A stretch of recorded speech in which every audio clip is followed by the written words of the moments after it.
to add insult to injury to the loss, after the game, local reporter Mike Leslie from WFAA, he's tweeting like everyone else does throughout the game, and he quote tweets a video that they saw when George Kittle beat Donovan Wilson again. He's running up the sideline, and you see Trevon Diggs trailing the play, and he simply asks, what is Trevon doing right there? Now,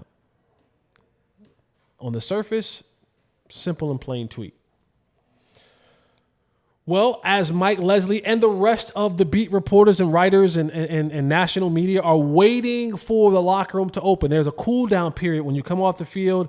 Guys are in the locker room, coaches talk, they give you a cool down period, and then they open the doors for the reporters to come in and to ask questions to those who are available. Well, as they're waiting, out of the locker room comes one Trevon Diggs, still in full uniform, minus his helmet, but still in shoulder pads and cleats and pants, with his phone in his hand. And he's like pressing Mike Leslie about a tweet.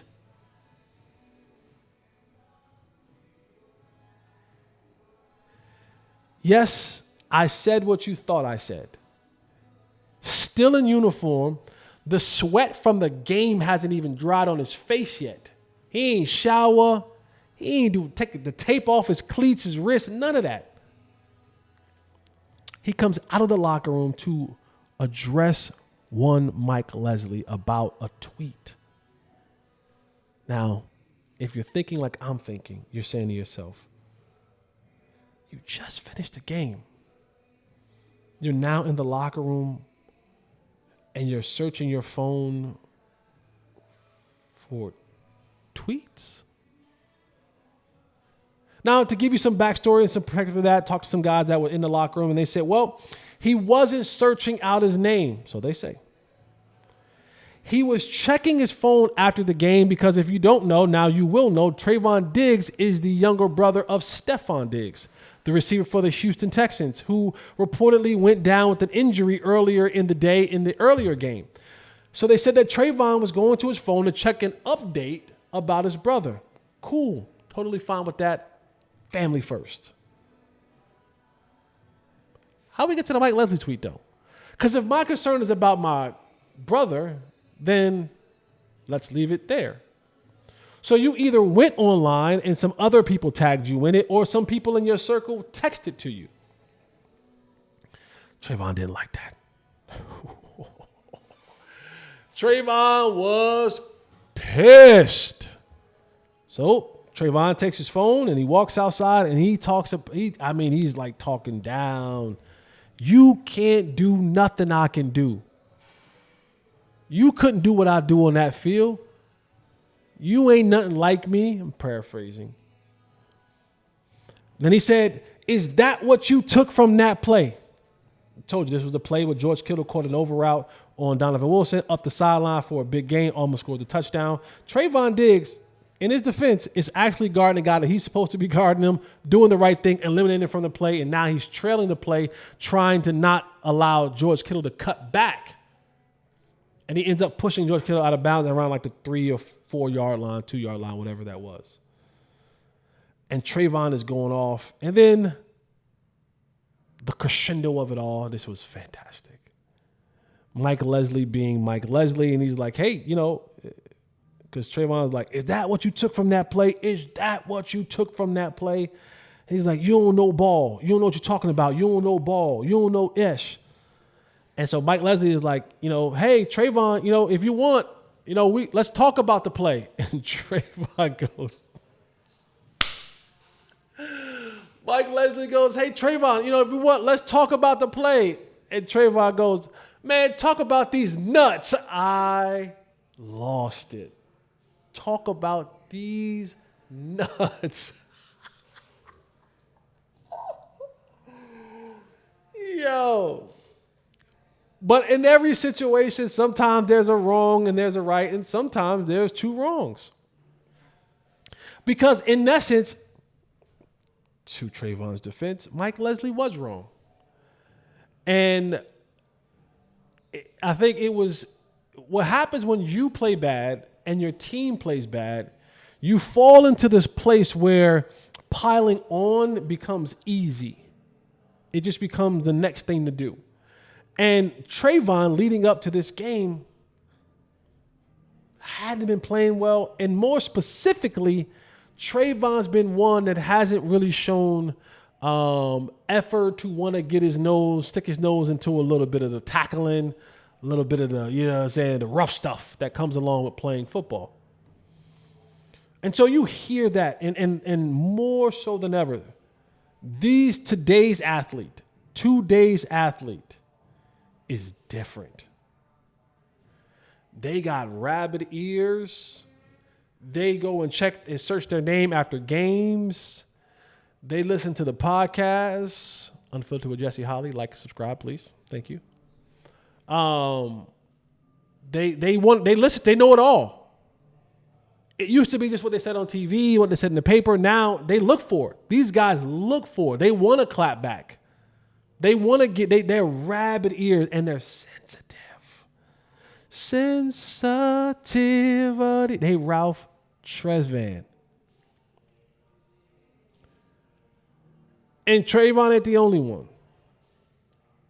But I feel like the piling on that's been happening against Trevon was a little bit of frustrating. It gets to you a little bit, especially when you have rabbit ears and you hear everything. You want to hear everything. And to Trevon's defense, he probably was like, damn, dude. Damn, Mike Leslie. The one time I'm actually doing the right thing, you want to peg me for doing the wrong thing. And that's why he said, is that what you took from that video? Is that what you took from that play? Because in code word, he was saying, nah, 7 is not who you should be worried about in that play. 6 is. The guy wearing number 6 is who you should be talking about. What is that guy doing? That's what you took from that play? I'm guarding my guy. I'm stacking the guy so that the cutback doesn't happen. I'm trying to prevent George Kittle from putting his foot in the ground, hitting the brakes, and coming back inside. Now, would I have made a tackle if he cut back? I don't know. Maybe, maybe not. But Trevon is right. Is that what you took from that clip? And Mike was wrong. If he was trying to insinuate anything about that clip, he was wrong. Trevon was in the right.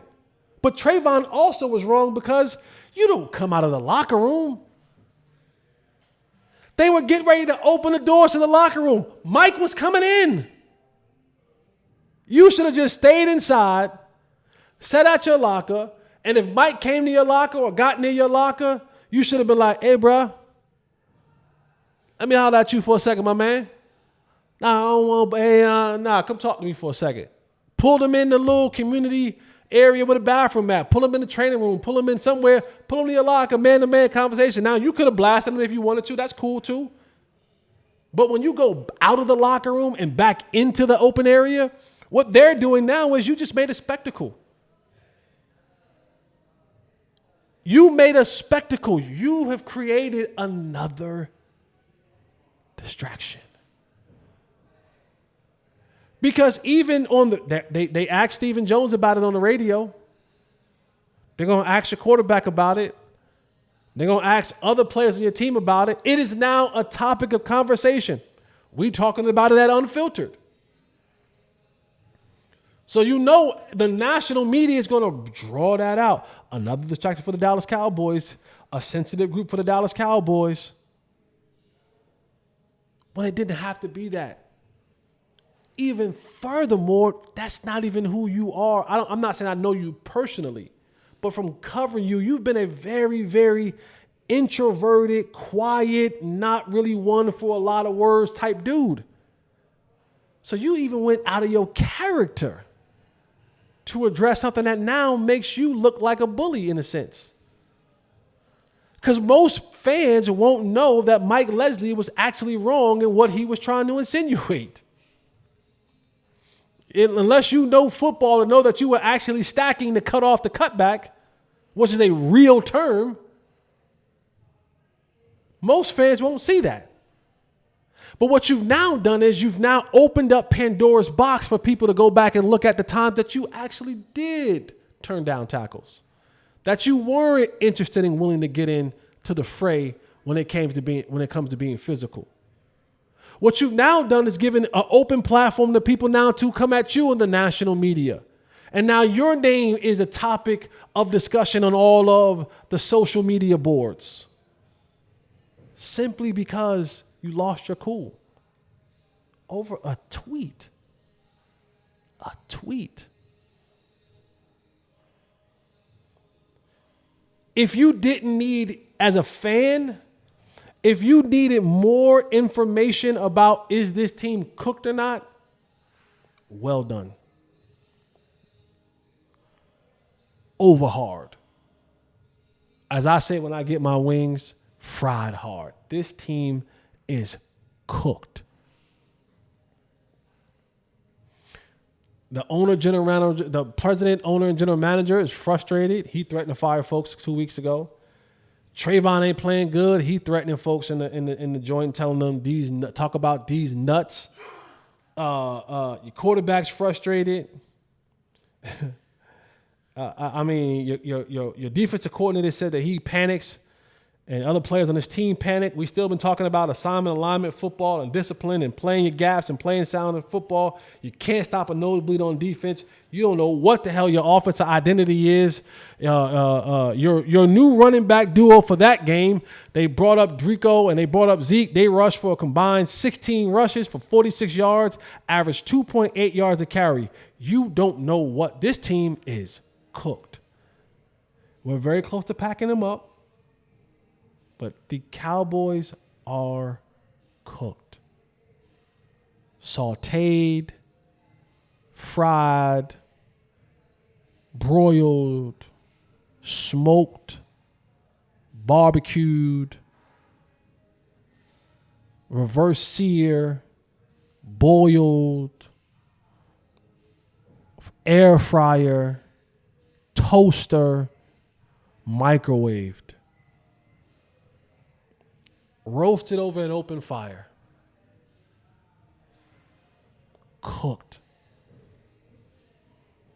And they have the potential to lose to Atlanta, the next game, lose to Philadelphia, the game after that, lose to Washington, the game after that, and